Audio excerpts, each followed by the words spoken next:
റെഡ്മിയുടെ Redmi A3 എന്ന പുതിയൊരു smart phone ഇപ്പം ഇന്ത്യൻ മാർക്കറ്റിൽ ലോഞ്ച് ചെയ്തിട്ടുണ്ട്. ഈ ഒരു സ്മാർട്ട് ഫോൺ 7300 രൂപ പ്രൈസ് റേഞ്ചിലാണ് വരുന്നത്. ഈ ഒരു വീഡിയോയിൽ നമ്മൾ നോക്കാൻ പോകുന്നത് റെഡ്മി A3 എന്നുള്ള സ്മാർട്ട് ഫോണിന്റെ ഒരു സ്പെസിഫിക്കേഷൻ അനാലിസിസ് ആണ്. വീഡിയോ തുടങ്ങുന്നതിന് മുമ്പ് പറയാനുള്ള ഒരു കാര്യം എന്താ വെച്ചാൽ, നിങ്ങൾ ടെക് വാർത്തകൾ ഫോളോ ചെയ്യാൻ താല്പര്യമുള്ളവരാണെന്നുണ്ടെങ്കിൽ നമ്മുടെ വാട്സ്ആപ്പ് ചാനലിലോ അല്ലാന്നുണ്ടെങ്കിൽ ടെലഗ്രാം ചാനലിലോ ജോയിൻ ചെയ്യാവുന്നതാണ്. താഴെ ഡിസ്ക്രിപ്ഷനിലും അതുപോലെ തന്നെ കമന്റ് ബോക്സിലും നമ്മുടെ വാട്സ്ആപ്പ് ചാനലിന്റെയും അതുപോലെ തന്നെ ടെലഗ്രാം ചാനലിന്റെയും ഒക്കെ ലിങ്കും കാര്യങ്ങളൊക്കെ കൊടുക്കുന്നുണ്ട്. അവിടെ റെഗുലർ ആയിട്ടുള്ള ടെക് അപ്ഡേറ്റ്സും കാര്യങ്ങളൊക്കെ ലഭിക്കുന്നതായിരിക്കും. നമ്മൾ ആദ്യം എടുത്തു പറയേണ്ട ഫീച്ചേഴ്സിനെ പറ്റി പറയുകയാണെന്നുണ്ടെങ്കിൽ, ഒന്നാമത്തെ ഒരു കാര്യം, ഡിസ്പ്ലേയിൽ 90 ഹെർട്സിന്റെ റിഫ്രഷ് റേറ്റ് സപ്പോർട്ട് ചെയ്യുന്നുണ്ട്.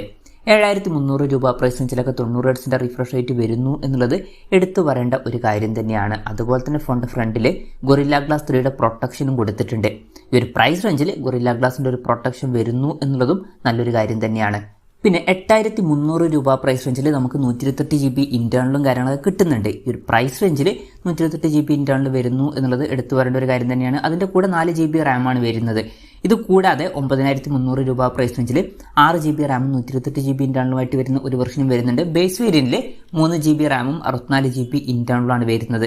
ആ ഒരു വെർഷൻ 7300 രൂപ പ്രൈസ് റേഞ്ചിലാണ് വരുന്നത്. എന്തായാലും 8300 രൂപ പ്രൈസ് റേഞ്ചിൽ തന്നെ നിങ്ങൾക്ക് 128 GB ഇന്റേണലൊക്കെ വേണം എന്നുണ്ടെങ്കിൽ ഈ ഒരു ഫോണിൽ നമുക്ക് അതിനുള്ള ഓപ്ഷൻസ് കിട്ടുന്നുണ്ട്. അതുകൊണ്ട് തന്നെ അതും നമുക്ക് എടുത്തു വരേണ്ട ഫീച്ചേഴ്സിൽ ഉൾപ്പെടുത്താവുന്നതാണ്. അപ്പം ഇതൊക്കെയാണ് എടുത്തു വരേണ്ട ഫീച്ചേഴ്സിൽ പറയാനുള്ള കാര്യങ്ങൾ.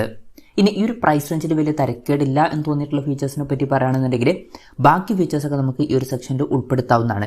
ഇപ്പോൾ ഡിസ്പ്ലേയുടെ കാര്യത്തിൽ 6.71 ഇഞ്ചിന്റെ HD+ ഡിസ്പ്ലേ കൊടുത്തിട്ടുണ്ട്. ഫുൾ HD റെസൊല്യൂഷൻ വരുന്നില്ല. പക്ഷേ 7300 രൂപ പ്രൈസ് റേഞ്ചിൽ നമുക്ക് ഫുൾ HD റെസൊല്യൂഷൻ എക്സ്പെക്ട് ചെയ്യാൻ പറ്റില്ല. അപ്പം HD റെസൊല്യൂഷൻ എന്നുള്ളത് ഈ ഒരു പ്രൈസ് റേഞ്ചിൽ ഓക്കെയാണ്. LCD പാനലാണ് ഇതിൽ ഉപയോഗിച്ചിരിക്കുന്നത്. പിന്നെ വാട്ടർ ഡ്രോപ്പ് നോച്ച് ഡിസൈനുള്ള നോച്ചാണ് ഇതിൽ കൊടുത്തിരിക്കുന്നത്. പഞ്ചോൾ ഡിസൈൻ കൊടുത്തിട്ടില്ല. പക്ഷേ ഈ ഒരു പ്രൈസ് റേഞ്ചിൽ അത് വലിയൊരു പ്രശ്നമായിട്ട് പറയാനും പറ്റില്ല. പിന്നെ 120 ഹെർട്സിന്റെ ടച്ച് സാമ്പിളിംഗ് റേറ്റ് ഇതിൽ വരുന്നുണ്ട്. അപ്പോൾ ഡിസ്പ്ലേ ഫീച്ചേഴ്സ് നമ്മൾ മൊത്തത്തിൽ നോക്കുമ്പോൾ അത്യാവശ്യം തരക്കേടില്ലാത്ത നല്ല ഡിസ്പ്ലേ ഫീച്ചേഴ്സ് വരുന്നുണ്ട് എന്ന് പറയാവുന്നതാണ്. പ്രത്യേകിച്ച് 90 ഹെർട്സിന്റെ റിഫ്രഷ് റേറ്റും സപ്പോർട്ട് ചെയ്യുന്നുണ്ട്. ഗൊറില്ല ഗ്ലാസ് 3യുടെ പ്രൊട്ടക്ഷനും കൊടുത്തിട്ടുണ്ട്. പിന്നെ side mounted finger print sensor ഈ ഫോണിൽ വരുന്നുണ്ട്. അത് നല്ലൊരു കാര്യം തന്നെയാണ്. ഫോണിന്റെ വെയിറ്റ് വരുന്നത് 193 ഗ്രാം ആണ്. തിക്നെസ് വരുന്നത് 8.32 mm ആണ്. പിന്നെ ഈ ഫോണിന്റെ മിഡ് നൈറ്റ് ബ്ലാക്ക്, ലേക്ക് ബ്ലൂ, അതുപോലെ തന്നെ ഒലീവ് ഗ്രീൻ എന്നീ കളർ വേരിയൻസ് ആണ് ഇപ്പോൾ ഇന്ത്യൻ മാർക്കറ്റിൽ ലോഞ്ച് ചെയ്തിരിക്കുന്നത്. ഇനി പ്രോസസറിന്റെ കാര്യം പറയുകയാണെന്നുണ്ടെങ്കിൽ, മീഡിയാടെക്കിന്റെ ഹീലിയോ G36 എന്നുള്ള പ്രോസസറാണ് ഈ ഫോണിൽ വരുന്നത്. ഈ ഒരു പ്രൈസ് റേഞ്ചിൽ ഇത് ഏറ്റവും ബെസ്റ്റ് ആയിട്ടുള്ള പ്രോസസറാണ് എന്നൊന്നും പറയാൻ പറ്റില്ല. എന്നാലും ഈ ഒരു പ്രൈസ് റേഞ്ചിൽ തരക്കേടില്ലാത്തൊരു പ്രോസസർ എന്നൊക്കെ പറയാവുന്നതാണ്. പിന്നെ റെഡ്മി A2 എന്ന സ്മാർട്ട് ഫോണിലും ഇതേ സെയിം പ്രോസസറാണ് വന്നിട്ടുള്ളത്.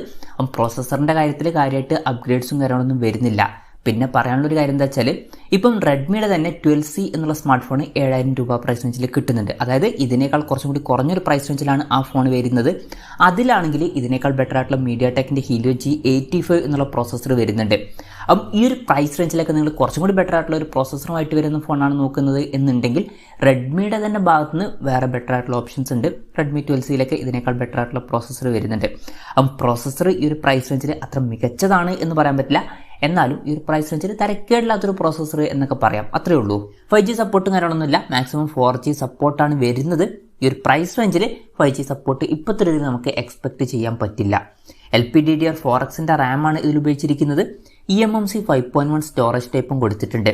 പിന്നെ മെമ്മറി എക്സ്പാൻഡ് ചെയ്യണമെന്നുണ്ടെങ്കിൽ ഡെഡിക്കേറ്റഡ് മെമ്മറി കാർഡ് സ്ലോട്ട് ഈ ഫോണിൽ വരുന്നുണ്ട്. അതായത് 2 സിം യൂസ് ചെയ്യുമ്പോൾ തന്നെ ഒരു മെമ്മറി കാർഡ് നമുക്ക് സെപ്പറേറ്റ് ആയിട്ട് യൂസ് ചെയ്യാവുന്നതാണ്. പിന്നെ വെർച്വൽ റാം എന്നുള്ള ഫീച്ചറും ഇതിൽ വരുന്നുണ്ട്. അതായത് എക്സ്ട്രാ റാം വേണ്ട സമയത്ത് ഇന്റേണൽ മെമ്മറിയിൽ നിന്ന് കുറച്ച് മെമ്മറി എടുത്തിട്ട് അത് റാമായിട്ട് യൂസ് ചെയ്യുന്നതായിരിക്കും. അങ്ങനെ 6 GB റാം വരെ എക്സ്ട്രാ നമുക്ക് ലഭിക്കുന്നതായിരിക്കും. സിംഗിൾ സ്പീക്കറാണ് ഈ ഫോണിൽ കൊടുത്തിരിക്കുന്നത്. ഈ ഒരു പ്രൈസ് റേഞ്ചിൽ അത് ഓക്കെയാണ്. പിന്നെ 3.5mm ഓഡിയോ ജാക്ക് ഈ ഫോണിൽ വരുന്നുണ്ട്. ആൻഡ്രോയിഡ് 13 ബേസ് ആയിട്ടുള്ള ഗോഡിഷൻ സോഫ്റ്റ്വെയർ ആണ് ഈ ഫോണിൽ വരുന്നത്. ക്യാമറയുടെ കാര്യം പറയുകയാണെന്നുണ്ടെങ്കിൽ, ഫോണിന്റെ പിന്നിൽ ഡ്യുവൽ ക്യാമറ സെറ്റപ്പ് കൊടുത്തിട്ടുണ്ട്. 8 MP മെയിൻ ക്യാമറ സെൻസറാണ് ഈ ഫോണിൽ വരുന്നത്. പിന്നെ രണ്ടാമത് ഒരു AI ലെൻസും കൊടുത്തിട്ടുണ്ട്. ഫ്രണ്ടിൽ 5 MP f2.0 പേഴ്സിൽ വരുന്ന സെൽഫി ക്യാമറയാണ് വരുന്നത്. ഓൺ പേപ്പർ തരക്കേടില്ലാത്തൊരു ക്യാമറ സ്പെസിഫിക്കേഷൻ വരുന്നുണ്ട് എന്ന് പറയാവുന്നതാണ്. ബാറ്ററിയുടെ കാര്യം നോക്കുകയാണെന്നുണ്ടെങ്കിൽ 5000 mAh ബാറ്ററിയാണ് ഇതിൽ കൊടുത്തിരിക്കുന്നത്. ഫാസ്റ്റ് ചാർജ് സപ്പോർട്ട് ചെയ്യുന്നില്ല. 10 വാട്ടിന്റെ ചാർജിങ് സ്പീഡേ വരുന്നുള്ളൂ.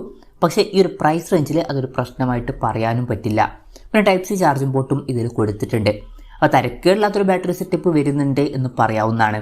അപ്പം ഇതൊക്കെയാണ് തരക്കേടില്ലാത്ത ഫീച്ചേഴ്സിന്റെ ലിസ്റ്റിൽ പറയാനുള്ള കാര്യങ്ങൾ.